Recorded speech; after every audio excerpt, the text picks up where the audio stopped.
আমার রব মানুষ সৃষ্টি করেছেন আশরাফুল মাখলুকাত হিসাবে। আমার রব আমাদেরকে নির্বাচিত করেছেন, অথচ গোটা দুনিয়াতে হাজার হাজার হাজার হাজার মাখলুকাত রয়েছে। কথা বলেন ঠিক কিনা? এত অসংখ্য অগণিত মাখলুকাতের মধ্য থেকে আশরাফুল মাখলুকাত হলো ইনসান, মানুষ জাতি। এটা আল্লাহ সুবহানাহু ওয়া তাআলার ইহসান কি ইহসান নয়? অবশ্যই ইহসান। আল্লাহ সুবহানাহু ওয়া তাআলা লক্ষ লক্ষ নবী রাসূল প্রেরণ করেছেন, তার মধ্য থেকে সর্বশ্রেষ্ঠ নবী আমার আপনার নবী, বিশ্ব নবী, খাতামুন নবিয়্যিন, সাইয়্যিদুল মুরসালিন হযরত মুহাম্মদ মুস্তাফা সাল্লাল্লাহু আলাইহি ওয়াসাল্লাম। সেই মুহাম্মদ মুস্তাফা সাল্লাল্লাহু আলাইহি ওয়াসাল্লামের উম্মত হিসেবে আমাদেরকে কবুল করেছেন, বলেন আলহামদুলিল্লাহ। মুহতারাম হাজিরিন, এখানেই শেষ নয়। আমরা হলাম সেই জাতি, আমরা হলাম সেই জাতি যে জাতি বর্তমানে আল্লাহ এবং আল্লাহর দ্বীনের আলোচনা করতে আছে এবং শুনতে আছে, বলেন আলহামদুলিল্লাহ। এটাও আল্লাহ সুবহানাহু ওয়া তাআলার ইহসান। আল্লাহ যাকে ভালোবাসেন তাকে টেনে হেঁচড়ে তার কোটে নিয়ে আসেন, বলেন আল্লাহু আকবার। আপনারা খুশি না বেজার? আওয়াজ করে বলেন খুশি না বেজার? আপনাদের আওয়াজের মাত্রা এটা আমাকে জানান দিচ্ছে যে আপনারা তেমন খুশি না। ছোট বক্তা পাইছেন, কেমনে খুশি হইবেন? বয়সও কম, ইলমও কম, খুশি তো হওয়ার কথা না। আচ্ছা, আমাকে পাইয়া খুশি হওয়ার দরকার নাই। আপনারা আওয়াজ করে বলেন আল্লাহর এই মজলিসে আসার কারণে আপনারা খুশি না বেজার? আওয়াজ করে বলেন লিল্লাহি তাকবীর। আর আওয়াজ করে বলেন লিল্লাহি তাকবীর। আল্লাহু আকবার। মাজালিসুল কুরআন, মাজালিসুল কুরআনের মজলিস, এটা আল্লাহর মজলিস। যতক্ষণ পর্যন্ত এই সামিয়ানার নিচে বসে আছেন ততক্ষণ পর্যন্ত আমাদের চতুর্দিক থেকে বেষ্টনরত হাজার হাজার হাজার হাজার ফেরেশতারা আমাদের জন্য মাগফিরাতের দোয়া করতেছে, বলে সুবহানাল্লাহ। মুহতারাম হাজিরিন, ইনজেলের বাহিরে গিয়া দাঁড়াইলে এই সব পাওয়া যাইব? কখনোই না। এই সব পাইতে হলে এই সামিয়ানার নিচে এসে বসতে হবে। ওয়াজ কতটুকু শুনলেন আর বুঝলেন সেটা বিষয় না, মাগফিরাতের মুস্তাহিক হয়ে গেছেন, বলে সুবহানাল্লাহ। আল্লাহ সুবহানাহু ওয়া তাআলা আমাদের সবাইকে বুঝার তৌফিক দান করুন। আল্লাহ রাব্বুল আলামিনের সিদ্ধান্ত, আল্লাহ তা'বুদু ইল্লা ইয়া। আল্লাহর ফয়সালা হলো তোমরা আল্লাহ ছাড়া আর কারো ইবাদত করো না। আল্লাহর আরেকটি সিদ্ধান্ত হলো ওয়াবিল ওয়ালিদাইনি ইহসানা, মাতা পিতার সাথে ইহসান করো। আল্লাহর সিদ্ধান্ত কয়টা? আল্লাহ রাব্বুল আলামিন বলেন ওয়াকাদা রাব্বুকা, তোমাদের রব সিদ্ধান্ত নিয়েছেন। তোমাদের রব আমাদের রবকে, আওয়াজ করে বলেন আমাদের রব আল্লাহ। আর আওয়াজ করে বলেন আল্লাহ। ও দুনিয়ার মুসলমান, আল্লাহর সিদ্ধান্ত কি জানতে চাও? জানার প্রয়োজন আছে না নাই? আল্লাহর সিদ্ধান্ত হলো দুইটা। এক নম্বরের সিদ্ধান্ত হলো ইবাদত করতে হবে একমাত্র আল্লাহর ইবাদত। আল্লাহর ইবাদত ছাড়া আর কারো ইবাদত করা যাবে না। দুই নম্বরের সিদ্ধান্ত হলো মাতা পিতার সাথে ইহসান করতে হবে। মাতা পিতার সাথে কি করতে হবে? ইহসান আরবি শব্দ। এই একটি আরবি শব্দের ভাবার্থ বুঝতে হলে আরো দুইটি আরবি শব্দের সাথে সম্পৃক্ত হতে হবে। একটি হলো ইনসাফ আর আরো একটি হলো জুলুম। আপনি একজনকে ঠাসায়া এটা ছড় মারলেন বা ঘুষি দিলেন, এটা আপনি জুলুম করলেন না ইনসাফ করলেন? জুলুম করেছেন। আপনি যেই পরিমাণ শক্তি নিয়ে ঘুষি বসাইছেন, সেই অবিকল সেই পরিমাণ শক্তি নিয়ে আপনাকে সে পাল্টা জবাব দিয়ে দিয়েছে। এখন বলেন সে জুলুম করছে না ইনসাফ করছে? ইনসাফ করছে। কি করছে? ইনসাফ করছে। আরেকজন ব্যক্তিকে আপনি ঘুষি বসাইলেন, সে আপনাকে পাল্টা আবার ঘুষি দেয় নাই, আপনার হাতটা আদর করে নিছে, এ বলতেছে ভাই এত দূরে ঘুষি মারলা, আপনার হাতে কষ্ট হয়েছে, ব্যথা পেয়েছেন, আমাকে মাফ করে দিবেন। সুবহানাল্লাহ। এটার নাম হচ্ছে ইহসান। এটার নাম কি? ইহসান। দুনিয়ার মুসলমান বুঝলে এবার বলেন ইহসান কাকে বলে? ইহসান হলো কেউ আপনাকে আঘাত করার পরেও তার সাথে ভালো ব্যবহার করার নাম হচ্ছে ইহসান। আল্লাহ রাব্বুল আলামিনের দুইটা সিদ্ধান্ত। এক নম্বরের সিদ্ধান্ত হলো, ও দুনিয়ার মুসলমান, এক নম্বরের সিদ্ধান্ত হলো আল্লাহ ছাড়া আর কারো ইবাদত করা যাবে না।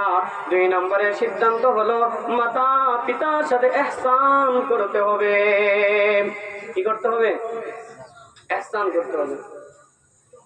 আমার মা আমার বাবা কত কষ্ট করে আমাকে লালন পালন করেছে, আমি এবার বড় হয়ে গেছি, এবার যদি আমি আমার মা বাবার ভরণ পোষণের দায়িত্ব গ্রহণ করি, আপনারা বলেন তো দেখি এটা ইনসাফ হবে না ইহসান হবে? এটা ইনসাফ, কারণ তারা আমাকে লালন পালন করেছে, এবার আমি পাল্টা দিতেছি, এটার নাম ইনসাফ। ইহসান হলো তারা আমাকে লালন পালন করেছে, যেইভাবে লালন পালন করেছে এর চাইতেও বেশি বদলা দেওয়ার নাম হচ্ছে ইহসান। এবার নিজের সাথে একটু মিলে দেখেন আল্লাহর বড় বড় দুইটা সিদ্ধান্ত। এক নম্বর সিদ্ধান্তর সম্পর্ক হচ্ছে সরাসরি আল্লাহর সাথে, অর্থাৎ আল্লাহ ছাড়া আর কারো ইবাদত করা যাবে না। পৃথিবীর জমিনে মুসলমানদের, পৃথিবীর জমিনে মানুষের আগমন ঘটেছে একমাত্র আল্লাহর ইবাদত করার জন্য। একমাত্র কার ইবাদত করার জন্য? এজন্য মানুষ সৃষ্টি করার আগে আল্লাহ সুবহানাহু ওয়া তাআলা বাইতুল্লাহ সৃষ্টি করেছেন, কারণ বাইতুল্লাহর দিকে মুখ করেই আমরা কি করি? ইবাদত করি। আল্লাহ আমাদেরকে তার ইবাদতের জন্য সৃষ্টি করেছেন, এজন্য ইবাদতের কথা বলেছেন। আর এরপরেই যে কথাটি বলতেছেন সেটা হচ্ছে মা বাবার সাথে ভালো ব্যবহার করতে হবে।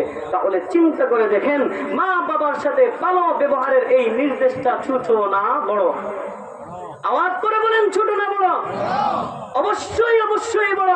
আল্লাহর ইবাদত করা প্রতিটি মানুষের উপর যেমনি ভাবে আবশ্যক, ঠিক তেমনি ভাবে মাতা পিতার সাথে ভালো আচরণ করা প্রতিটি সন্তানের জন্য আবশ্যক। কথা বুঝে আসছে? মুহতারাম হাজিরিন, কিন্তু বর্তমানে আমাদের অবস্থার সাথে একটু মিলাইয়া দেখি, আমরা মা বাবার সাথে ইহসান করতেছি নাকি ইনসাফ করতেছি নাকি জুলুম করতেছি? আমি গ্যারান্টি দিয়ে বলতে পারবো অধিকাংশের জবাব আসবে আমরা জুলুম করতেছি। কি জবাব আসবে? জুলুম করতেছি।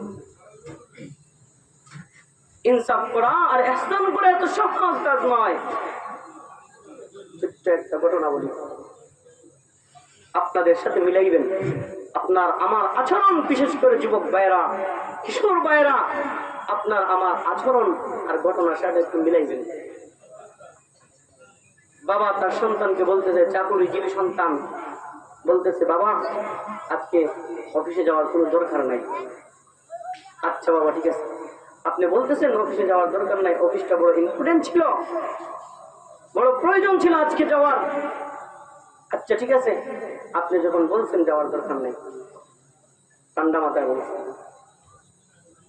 কিছুক্ষণ পর বাবা বলতেছে, চলো তোমাকে নিয়ে এক জায়গায় বেড়াতে যাবো। ছেলেটার মিজাজ একটু খারাপ হয়েছে, মনে করলাম বিশেষ কোনো অসুবিধার কারণে বাবা মনে হয় আমাকে আজকে চাকরি থেকে বিরত রাখছে, অফিসে না যাইতে বলছে। এখন তো দেখি বাবা আমাকে বেড়াইতে দেয়, আমার অফিস থেকে তার বেড়ানোটা ইনস্টুডেন্ট হয়ে গেল, দামি হয়ে গেল।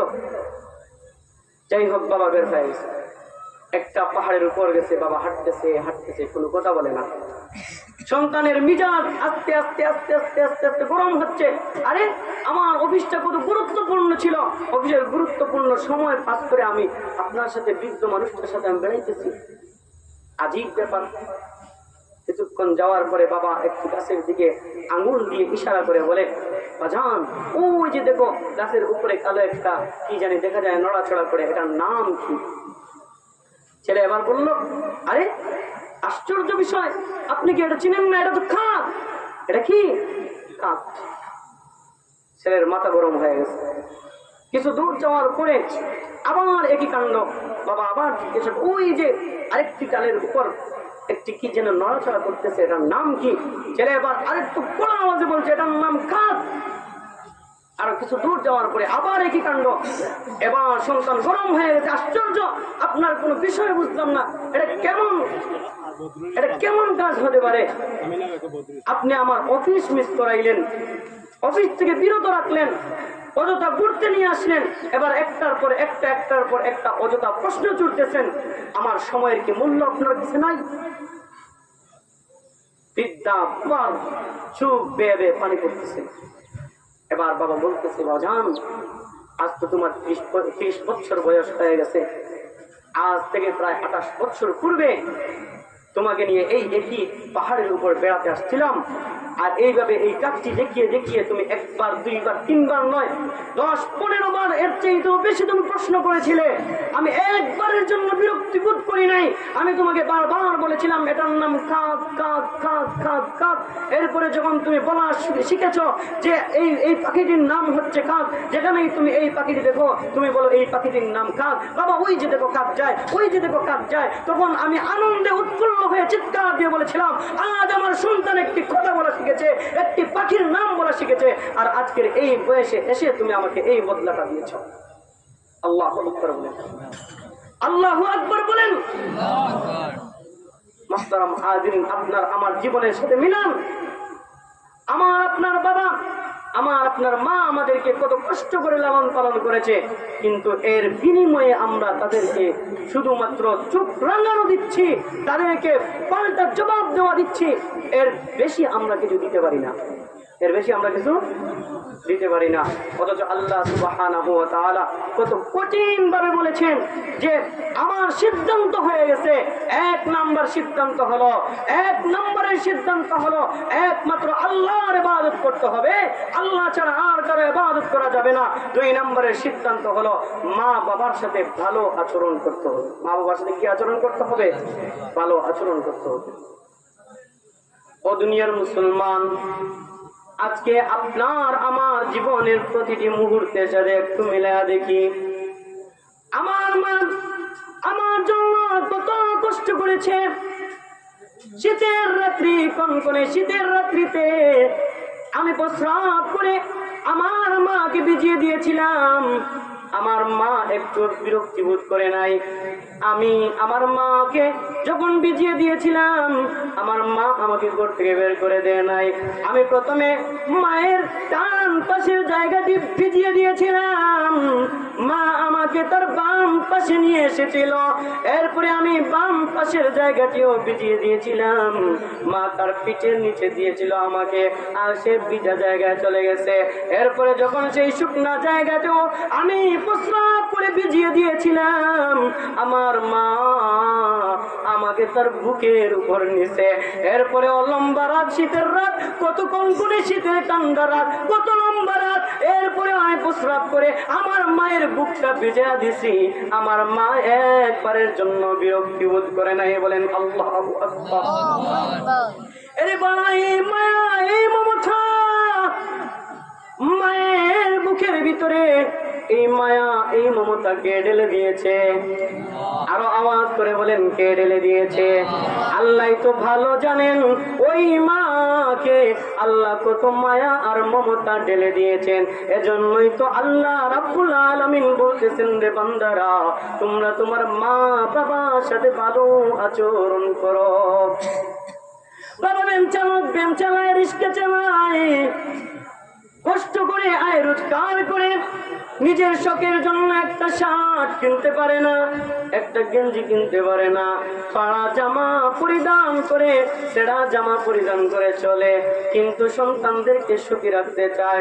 সন্তান বলে, বাবা আমরা স্কুলের ফিস এসেছে 2 থেকে 2,500 টাকা, 3-4 দিন রোজগার করলো, দিন মজুরের 2-2,500 টাকা হয় না। বাবা বলে, না খেয়ে থাকবো, কিন্তু তোকে আমি পড়ালেখা করাইব। তোকে আমি কি করব? পড়ালেখা করাইব। বাবা কত কষ্ট করে মাথার ঘাম পায়ের মধ্যে ফেলে দিয়ে তোমাকে শিক্ষিত বানাইলো, আর তুমি বড় হয়ে চাকরিজীবী হয়ে গেলা। তোমার চাকরির সময় থেকে একটা দিন যদি বাবা চায় তুমি রাগান্বিত হয়ে যাও, ঠিক কিনা? আওয়াজ করে বলেন ঠিক কিনা? আরো আওয়াজ করে বলেন ঠিক কিনা? ও দুনিয়ার মুসলমান, এটা কবরস্থান না, ঘুমাইলে চলবে না, ঘুমাইলে চলবে না। বুঝেন কি বলে, অন্তরের ভিতরে গাছেন। আল্লাহ রাব্বুল আলামিন বুঝার তৌফিক দান করেন, বলেন আমিন। এরে দুনিয়ার মুসলমান, বাবা মরে গেলে বাবা পাইবা না, মা মরে গেলে মা পাইবা না রে। মা বাবার দোয়া যে কতটা কাজে লাগে এটা আপনি আমি কল্পনা করে পাবো না। জান্নাতের দুইটা দরজাকে আল্লাহ রাব্বুল আলামিন দুনিয়ার জমিনে দিয়ে দিয়েছেন। কয়টা দরজা? জান্নাতের দুইটা দরজাকে আল্লাহ রাব্বুল আলামিন দুনিয়ার জমিনে দিয়ে দিয়েছেন। এই দুইটা দরজা হলো আপনার আমার মা আর বাবা। এই দুইটা দরজা কি? আপনার আমার মা আর বাবা। ও দুনিয়ার মুসলমান, জান্নাতের দুইটা দরজা যতদিন পর্যন্ত দুনিয়ার জমিনে আছে জান্নাতে ঢুইকা পড়ো, ওই দুইটা দরজা যখন দুনিয়া থেকে চলে যাবে তখন জান্নাতের রাস্তা খুঁজে পাবে না। আমরা নামাজ পড়ি কাকে খুশি করার জন্য? নামাজ পড়ি আল্লাহকে খুশি করার জন্য। রোজা রাখি আল্লাহকে খুশি করার জন্য। যত ইবাদত আছে সব ইবাদত করি কাকে খুশি করার জন্য? আওয়াজ করে বলেন কাকে খুশি করার জন্য? ও পিছনের বাইরে বলেন কাকে খুশি করার জন্য? আল্লাহকে খুশি করার জন্য। এবার শুনেন বিশ্বনবী সাল্লাল্লাহু আলাইহি ওয়াসাল্লাম কি বলেন। আমার কথা বলতেছি। কার কথা বলতেছি? বিশ্বনবী সাল্লাল্লাহু আলাইহি ওয়াসাল্লাম বলতেছেন, রাদার রাব্বি ফি রাদাল ওয়ালিদাইন ওয়া সাকাতুর রাব্বি ফি সাকাতিল ওয়ালিদাইন। আল্লাহ রাব্বুল আলামিনের সন্তুষ্টি হলো মা বাবার সন্তুষ্টির মধ্যে, আর আল্লাহ রাব্বুল আলামিনের রাগ গুসা হলো মা বাবার অসন্তুষ্টির মধ্যে। আল্লাহু আকবার। আমরা আল্লাহকে খুশি করার জন্য নামাজ পড়ি, কিন্তু আল্লাহ নবী বলতেছেন, ও দুনিয়ার মুসলমান শুনেন, খেয়াল করে শুনেন, আল্লাহ নবী বলতেছেন তোমার মা তোমার বাবা যদি তোমার উপর অসন্তুষ্ট হয়ে যায় তাহলে আল্লাহ রাব্বুল আলামিন তোমার উপর সন্তুষ্ট হবে না। যতই নামাজি ও মুহাদ্দিস মুফাসসির মুফতি সাহেব, মেম্বার, চেয়ারম্যান, এমপি, মন্ত্রী, সরকার কিংবা অন্য কেউ, দুনিয়ার সবাই তোমাকে সম্মান করে, দুনিয়ার সবার কাছে তোমার মর্যাদা আছে, দাম আছে, কিন্তু তুমি তোমার মা বাবাকে সন্তুষ্ট করতে পারো নাই।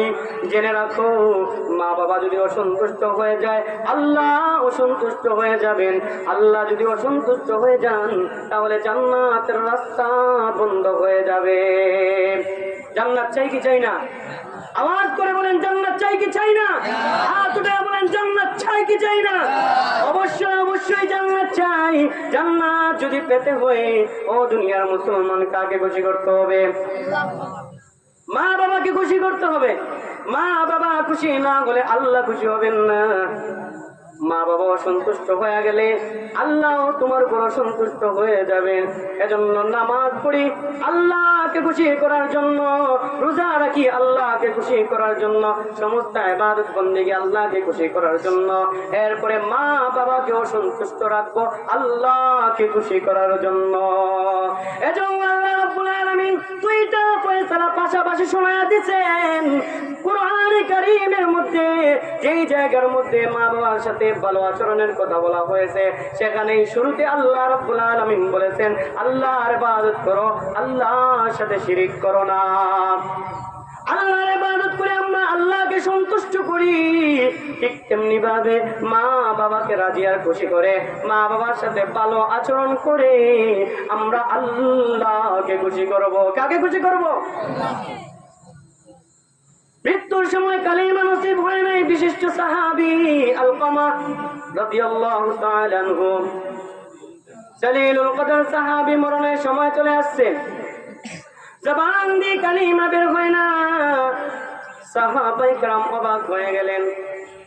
আলকামার মতো সাহাবা মরণের সময় চলে আসলো, সাকরাত চলতেছে, কিন্তু জবান দিয়ে কালিমা আসে না। কারণ দেখি সাহাবায়ে কেরাম পাশে বসে পড়েন, লা ইলাহা ইল্লাল্লাহ মুহাম্মাদুর রাসূলুল্লাহ কিন্তু আলকামার জবান দিয়ে কালিমা আসে না, তালকিন করতেছেন। কালিমার কি করতেছেন? তালকিন বুঝেন?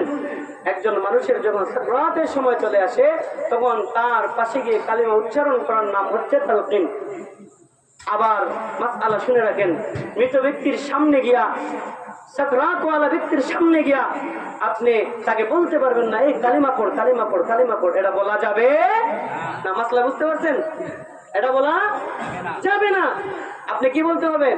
আপনি নিজে শাহাদা পাঠ করেন, আশহাদু আল্লাহ ইলাহা ইল্লাল্লাহ ওয়া আশহাদু আন্না মুহাম্মাদান আবদুহু ওয়া রাসূলুহু।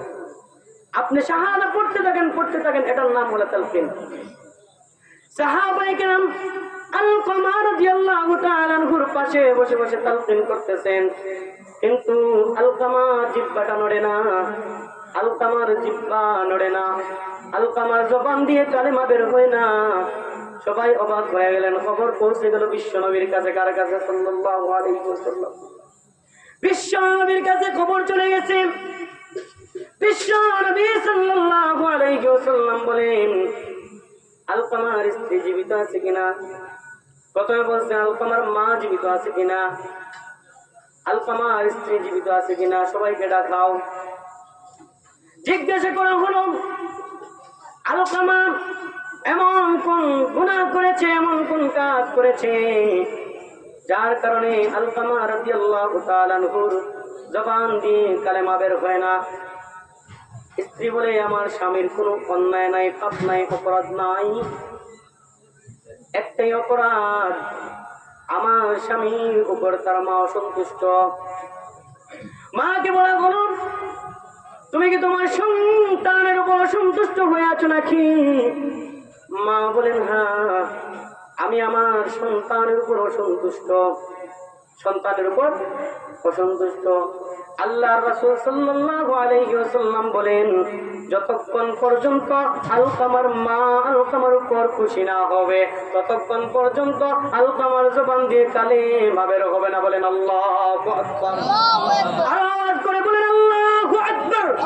ও দুনিয়ার মুসলমান, কত জলিলুল কদর সাহাবী, কিন্তু জবান দিয়ে কালেমা বের হয় না। একটা মাত্র কারণ, ওই একটা মাত্র কারণ হলো আলকামার মা আলকামার উপর বেজার, এজন্য আলকামার জবান দিয়ে কালেমা বের হয় না। চিন্তা করে দেখুন, আপনার আমার মা যদি আপনার উপর বেজার হয়ে যায় তাহলে আমাদের কোন অবস্থা হবে একটু চিন্তা করে দেখেন। বুঝে আসছে কথা? আল্লাহর নবী বলেন, ও আলকামার মা, মাগো, তোমার কলিজার টুকরা সন্তানকে তুমি মাফ করে দাও। তুমি যদি তোমার কলিজার টুকরা সন্তানকে মাফ না করো তাহলে তোমার সন্তানের জবান দিয়ে কালেমা বের হবে না। কতটা রাগ করছি মা! মা সন্তানকে কত ভালোবাসে। বাবা যখন সন্তানকে শাসন করে ঘর থেকে বের করে দিয়ে পিছনের দরজা দিয়ে ঢুকাইয়া ভাত খাওয়ায় খেয়ে, আওয়াজ করে বলেন মা। মায়ের জন্য মায়া নাই? আওয়াজ করে বলেন মা। আরো জোরে বলেন মা। অন্তর শান্ত হয়ে যায়। মাকে আওয়াজ করে ডাকবেন, মা মা মা বলে ডাকবেন। মায়ের কলিজা ঠান্ডা হয়ে যায়, মায়ের কলিজা ঠান্ডা হয়ে যায়। ও দুনিয়ার মুসলমান, সন্তান জন্ম হবে, ডাক্তার এবার বলে দিয়েছে, ডাক্তার স্পষ্ট বলে দিয়েছে, হয়তো সন্তান বাঁচবে আর না হয়ে মা বাঁচবে। যদি সন্তানকে বাঁচাইতে চাও সন্তানের মা বাঁচবে না, আর যদি মারে বাঁচাইতে চাও তাহলে সন্তান বাঁচবে না। এবার পরীক্ষা শুরু হয়ে গেল। ওই মেয়েটার বাবার কাছে গিয়ে বলা হয়, নাতি যদি দুনিয়ার জমিনে আসতে চায় তাহলে তোমার মেয়ে আর পাবে না, আর মেয়েকে যদি বাঁচাইতে চাও তাহলে তোমার নাতির মুখ দেখা হবে না। বাবা বলে, আমার নাতির দরকার নাই, মেয়ে বাঁচলে নাতি পাবো, আমার মেয়েকে ফিরাইয়া দাও, আমার নাতির দরকার নাই। ঠিক তেমনি ভাবে শ্বশুর শাশুড়ির একই কথা, বৌমা দরকার, পুত্রবধূ দরকার, নাতি পরে পাবো। পুত্রবধূ যদি বেঁচে থাকে নাতির অভাব হবে না, নাতি পাবো, কিন্তু পুত্রবধূর দরকার। স্বামীর কাছে যাওয়া হলো, স্বামীও একই জবাব দেয়, আমার সন্তানের দরকার নাই, আমার স্ত্রীর দরকার। কার দরকার? পরীক্ষামূলক ভাবে এবার স্ত্রীর কাছে যাওয়া হলো, মায়ের কাছে যাওয়া হলো। মেয়েটা এবার বলে, ডাক্তার সাহেব আপনি তো জানেন এই দুনিয়ায় আমার বয়স কম হয় নাই, এই দুনিয়ায় আমার বয়স কম হয় নাই, এই দুনিয়ায় সূর্য কোথা দিয়ে ওঠে, কোন দিক দিয়ে অস্ত যায় আমি দেখেছি, সূর্যের আলো কেমন হয় আমি দেখেছি, দিন কেমন হয় আমি দেখেছি, রাত কেমন হয় আমি দেখেছি, চন্দ্র কেমন হয় আমি দেখেছি, তারকা কত সুন্দর সব কিছু আমি দেখেছি। কিন্তু আমার পেটে যে সন্তান আছে ওই সন্তান জানে না দুনিয়া কত সুন্দর, দুনিয়ার জমিনের চন্দ্র কত সুন্দর, তারকা কত সুন্দর, দুনিয়ার জমিনের সূর্যের আলো কেমন আমার সন্তান জানে না।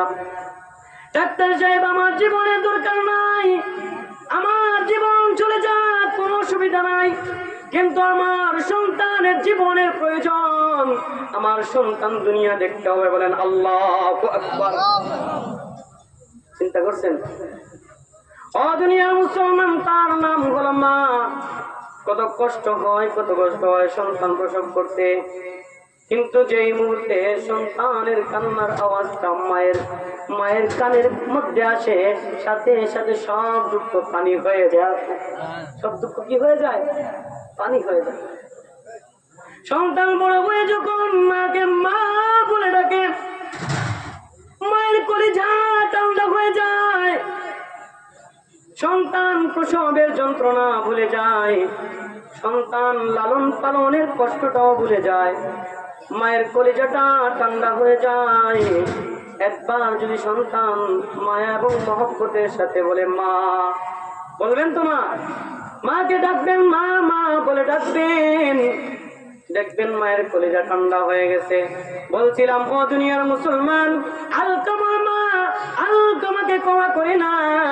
এবার বিশ্বনবী সাল্লাল্লাহু আলাইহি ওয়াসাল্লাম বললেন, ও সাহাবায়ে কেরাম যাও যাও, কাঠ কেটে নিয়ে আসো, আগুন ধরাও আর আলকামাকে পুড়িয়ে দাও। এবার মায়ের চোখ লাল হয়ে গেছে, মা এবার চিৎকার করে বলতেছে, না না না ইয়া রাসূলুল্লাহ, আমার সন্তানকে আপনারা জ্বালাইবেন না। আল্লাহু আকবার। এবার আলকামার মাকে বলা হলো, ও আলকামার মা, তুমি যদি তোমার সন্তানকে ক্ষমা করে না দাও, আমরা যদি দুনিয়ার মধ্যে না জ্বালাই, তারপরেও আল্লাহ রাব্বুল আলামিন তাকে জাহান্নামের আগুন দিয়া জ্বালাইবেন। এর চাইতে ভালো আপনার চোখের সামনে তাকে জ্বালাইয়া দে। আলকামার মা এবার বলেন, ইয়া রাসূলুল্লাহ, আমার কলিজা ফেটে যাবে, আমার সন্তানকে জ্বালাইবেন না। আমি ঘোষণা দিলাম, আমি আমার আলকামাকে ক্ষমা করে দিলাম। আলকামাকে যে মাত্র ক্ষমা করে দিলেন, আলকামার জবান থেকে বের হয়ে গেল, লা ইলাহা ইল্লাল্লাহু মুহাম্মাদুর রাসূলুল্লাহ। আওয়াজ করে মুহাম্মদের সাথে বলেন, লা ইলাহা ইল্লাল্লাহ, লা ইলাহা ইল্লাল্লাহ, লা ইলাহা ইল্লাল্লাহ, লা ইলাহা ইল্লাল্লাহ মুহাম্মাদুর রাসূলুল্লাহ। মায়ের দাম দিবেন, মায়ের মর্যাদা দিবেন। মুহতারাম হাজিরিন, মায়ের বদদুআ লাগলে, মায়ের বদদুআ লাগলে কোন ঘাটে গিয়ে বেইজ্জতির শিকার হবেন আপনি কল্পনাও করতে পারবেন না। এক ব্যক্তি হজে যাওয়ার জন্য টাকা জমায়, কি জমায়? টাকা জমায়, কিন্তু তার মা বড় অসুস্থ, মা রোগী, মা অসুস্থ। মায়ের কাছে অনুমতি নিতে আসে, মাগো সারা বছর কষ্ট করে আমি টাকা জমাইছি, ওই টাকা দিয়ে হজ করতে যাব। মায়ের কাছে আসার পরে মা বলে, বাছান তুমি আমার কলিজার টুকরা সন্তান, আমার মরণের সময় তোমাকে আমি আমার পাশে চাই। বাজান রে, তুমি যদি হজের মধ্যে চলে যাও আর আমি মারা যাই, তাহলে তুমি আমার পাশে থাকতে পারবে না। 1 বছর 2 বছর 3 বছর চলে যায়, সন্তান টাকা জমায়, তারপরে আবার মায়ের কাছে আসে। মাকে এসে বলে, মা গো, আমি হজ করতে চাই, কিন্তু মা অনুমতি দেয় না। মা কি দেয় না? অনুমতি দেয় না। একবার সন্তান কি করলো, মা তুমি তো অনেকবার বলছো তুমি মরে যাবে মরে যাবে, কিন্তু কোনো বছর তো মরলে না, এইবারও তুমি মরবে না। তুমি অনুমতি দাও আর না দাও, আমি হজ করতে চাই, কারণ হজ করা আমার জন্য অনেক বড় স্বপ্ন, আমি আল্লাহর ঘর দেখতে চাই। সন্তান মাকে রেখে দিয়ে চলে গেল, মায়ের মনে কষ্ট চলে আসলো। সন্তান যখন চলে গেল, মায়ের অন্তরের ভিতরে কষ্ট চলে আসলো। আগেকার সময়কার সফর ছিল পায়ে হেঁটে সফর, বনে জঙ্গলে সফর। অনেক দূর যাওয়ার পরে রাত হয়ে গেছে, জঙ্গলের ভিতরে রেস্টের প্রয়োজন। তখনকার সময় মসজিদ মাদ্রাসাগুলো এভাবে ঢালাই সিস্টেম ছিল না, বেড়া সিস্টেম ছিল না, দেয়াল সিস্টেম ছিল না। মসজিদগুলো উন্মুক্ত ছিল, খেজুরের ডাল দিয়ে কোনো মতে ছিল। মুহতারাম হাজিরিন, ওই লোকটা রেস্ট করার জন্য, বিশ্রাম নেওয়ার জন্য সফর বিরতি দিল এবং মসজিদে ঢুকে পড়লো।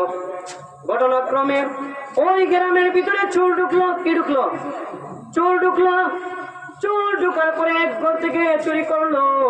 চুরি করে 1 বান্ডিল টাকা নিয়ে ঘর থেকে বের হয়ে গেল। একটা পুটলা ভরে ভর্তি টাকা নিয়ে ঘর থেকে বের হয়ে গেল। সবাই দেখে বলল, চোরটা টাকা নিয়ে দৌড়াচ্ছে। দৌড়াইতে দৌড়াইতে ওই চোরটা গিয়ে ওই মসজিদের ভিতরে ঢুকে গেল। তারপরে দেয়াল টপকায়া অন্যদিকে বাইর হয়ে গেল। সবাই পেছন পেছন দৌড়ায় মসজিদে চলে গেল। মসজিদের মধ্যে গিয়ে দেখলো শুয়া।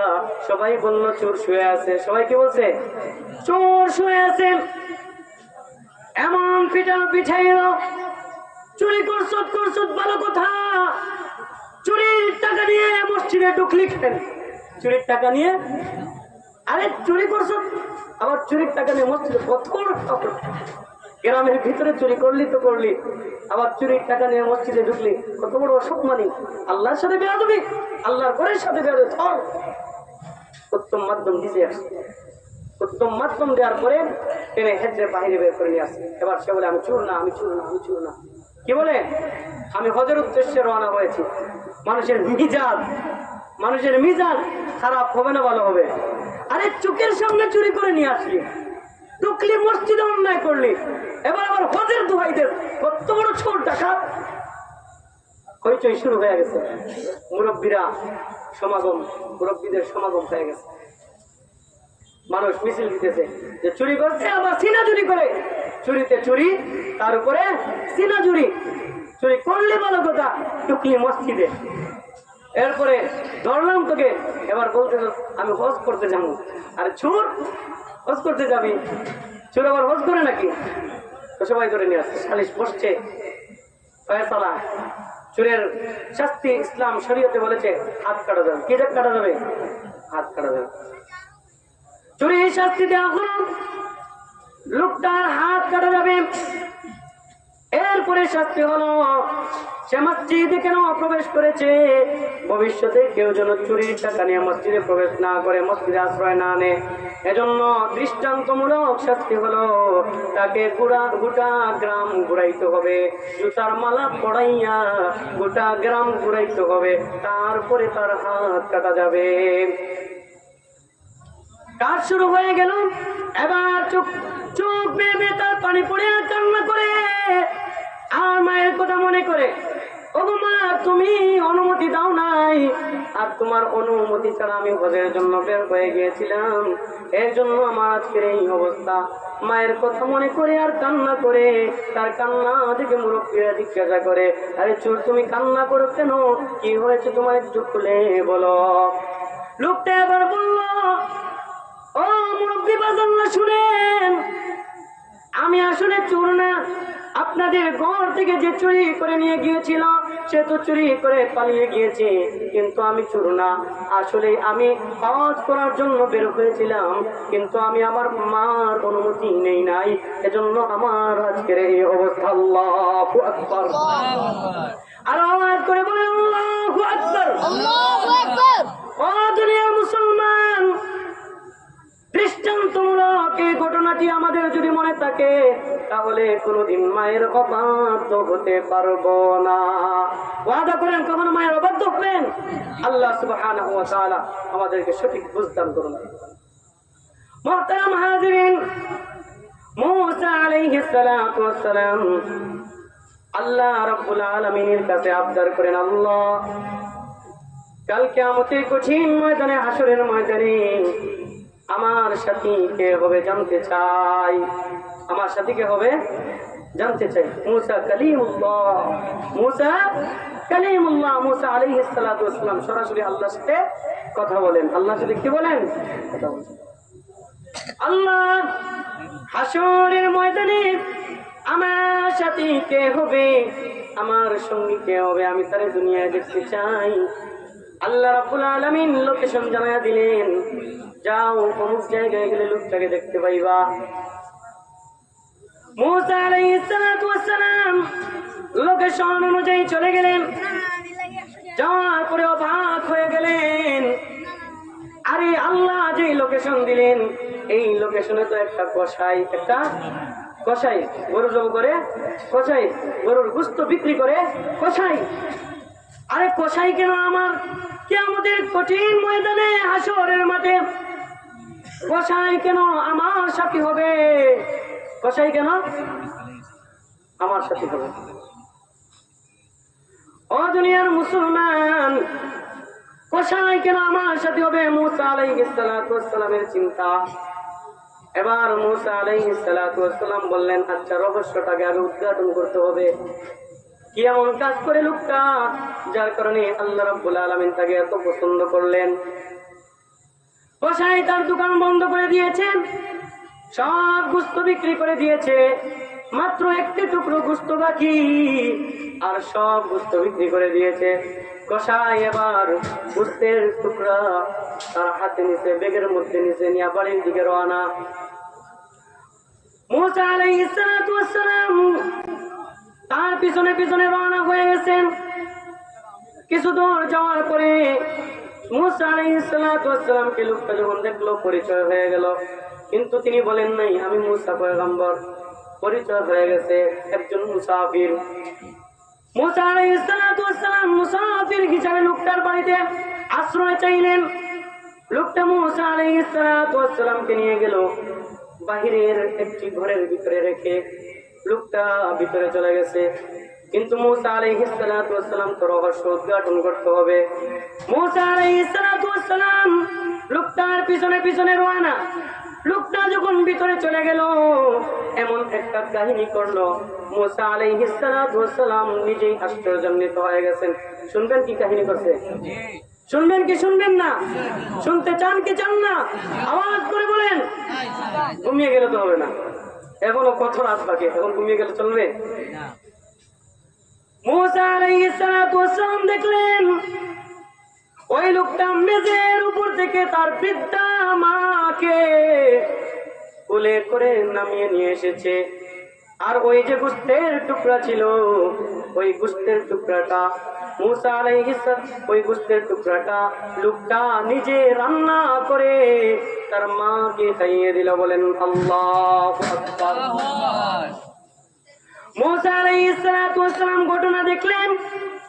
এরপরে মূসা আলাইহিস সালাতু ওয়াস সালাম দেখলেন গোশত খাওয়ার পরে ওই লোকটার মা বিড়বিড় করে কি যেন দোয়া করতেছে, কি যেন দোয়া করতেছে। মূসা আলাইহিস সালাতু ওয়াস সালাম বললেন, রহস্য উদ্ঘাটন হয়ে গেছে, রহস্য উদ্ঘাটন হয়ে গেছে। কি উদ্ঘাটন হয়ে গেছে? রহস্য উদ্ঘাটন হয়ে গেছে। তাহলে তো অবশ্যই অবশ্যই ওই মা কি দোয়া করতেছে, ওই মা কি দোয়া করতেছে, এই দোয়ার কারণেই হয়তো সে হাসরের ময়দানে আমার সাথে থাকবে। মূসা আলাইহিস সালাতু ওয়াস সালাম ভিতরে চলে গেলেন। ওই বৃদ্ধ মহিলাকে বললেন, মা গো তুমি বিড়বিড় করে তোমার সন্তানের জন্য কি বলো, আমাকে একটু খুলে বলো না। বৃদ্ধা মহিলা বলেন, আমি প্রতিদিন আমার সন্তানের জন্য দোয়া করি, আল্লাহ যেন আমার সন্তানের এই খেদমতের উসিলায় কাল কিয়ামতের কঠিন ময়দানে যুগের শ্রেষ্ঠ নবী মুসা পয়গম্বরের সাথে হাসর করেন। বলেন সুবহানাল্লাহ। মায়ের দোয়া কবুল হয়ে গেছে, দুনিয়ার মধ্যে প্রকাশ পেয়ে গেছে। মুসা পয়গম্বর আলাইহিস সালাতু ওয়াস সালাম বললেন, মাগো আমি হলাম মুসা পয়গম্বর, আল্লাহ ঘোষণা দিয়ে দিয়েছেন আপনার সন্তান কাল কিয়ামতের কঠিন ময়দানে হাসরের মাঠে আমার সাথী হয়ে যাবে। সুবহানাল্লাহ। দুনিয়ার মুসলমান আবিদিন সালিহিন সালিকিন নবীন সিদ্দিকিন শুহাদাদের সাথে যদি হাসর করতে চাও, তাহলে এক নম্বরের কাজ হলো মা বাবার কাছ থেকে দোয়া নাও। কার কাছ থেকে দোয়া নাও? একজন আলেম কখনো পরিপূর্ণ আলেম হতে পারে না যতক্ষণ পর্যন্ত তার মা বাবা তার জন্য দোয়া করবেন। একজন হাফেজ কখনো পূর্ণ হাফেজ হতে পারে না, আমলওয়ালা হাফেজ হতে পারে না, খাঁটি হাফেজ হতে পারে না যতক্ষণ পর্যন্ত তার মা বাবা তাকে দোয়া করবেন না। একজন খাঁটি মুহাদ্দিস কখনো মুহাদ্দিস হতে পারবেন না যতক্ষণ পর্যন্ত তার মা বাবা মন করে তাকে দোয়া না করবেন। এজন্য মায়েরা, ও বাবারা, কান ভরে শুনে রাখো, কান খাড়া করে শুনে রাখো, সন্তানকে কখনো বদদুয়া করবা না। সন্তানকে কখনো বদদুয়া করবা না। আর এমনিতেই আল্লাহ সিস্টেম করে দিয়েছেন সন্তানের প্রতি মা বাবার এমন মহব্বত ভালোবাসা, সন্তান যতই অপরাধ করো না কেন মা বাবা তাকে মাফ করে দেন। মা বাবা তাকে কি করে দেন? মাফ করে দেন। এটা মা বাবার বৈশিষ্ট্য।